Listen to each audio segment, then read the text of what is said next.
Hey everybody, it's Chris from the droning company here at AUVSI 2024 Xponential in San Diego, California. I'm joined here, new friend, Carter from Deep Trekker. Carter, how's it going today, man? Pleasure. Nice to meet you.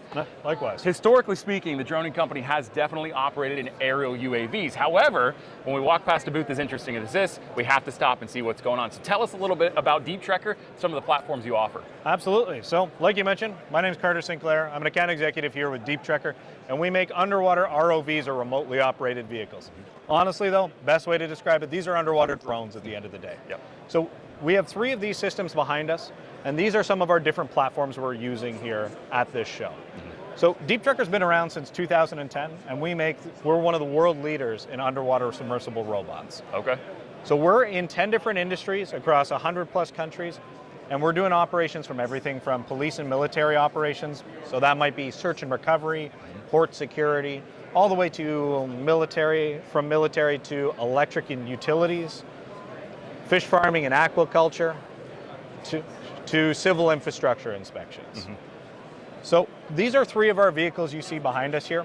So we've got our Photon, our Pivot, and our Revolution ROVs. And a lot of the times these vehicles, these are becoming a method of deployment for some of our other tools and sensors, just like in aerial drones, where you might be bringing other payloads, thermal, zoom cameras. Each one of these systems comes with a 4K camera, and we can add sonar systems to see through murky water. We can add underwater positioning systems to track where the ROV is, and has been very valuable in tracking down civil infrastructure, or if you're doing a body or evidence recovery and you need to know where you are.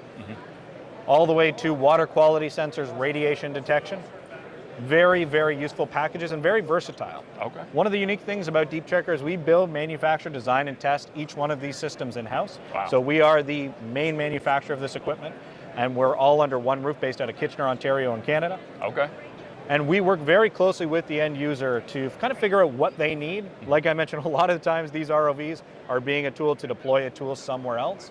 So we can integrate numerous different sensors onto these vehicles for any application you see fit. That's amazing. Now, and I have 2 questions regarding underwater. Now remember, I am an aerial guy, so I don't have quite as much knowledge here. In terms of licensing, is there any type of licensing you need to operate an ROV? That's a great question. One of the best things about underwater is it is totally unrestricted at the moment. Wow, okay. Now we are working with bodies like American Society of Mechanical Engineers to put out some legislation and some guidelines, especially when it comes to inspection of civil infrastructure. But because there's very little to no risk to people or property, there is no licensing requirements for these vehicles. That's fair. And you could purchase one today and start inspecting tomorrow. That's fantastic. That's good to know. Second question has to do with payloads.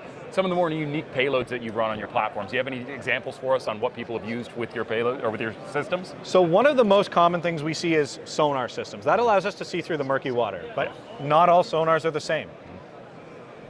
The one you see here on the Revolution, that's a 2D multi-beam sonar, but we've also done 3D imaging sonars. Okay, so cool. They're building sparse point clouds in real time of the environment, and that is totally independent of the water turbidity. So That's you could be in mud water, and it will be painting a 3D image of any of that infrastructure that's ahead of you. That's amazing. Some of the other stuff we're doing is a lot of radiation detection, water quality sensing. So for research applications, we're seeing what chemicals might be present in that water, and we're able to do that in real time at various depths with targeted locations from that underwater positioning system I mentioned earlier. That's amazing. That is so cool. Now, last question. People want to learn more about Deep Trekker, want to learn more about your systems. Where do they go to find out more information? Absolutely. Please feel free to visit us at deeptrekker.com. We have a slew of information across all of our different ROV platforms and our industries. And we also have an awesome YouTube you should check out as well. Awesome. Carter, thank you so much for your time. Great meeting you. Check out Deep Trekker for sure. Their website's a fantastic resource, and YouTube as well. So after you're done watching this video, shoot on over to their channel. We've got a link down in the description below. Until next time, Xponential AUVSI 2024 San Diego.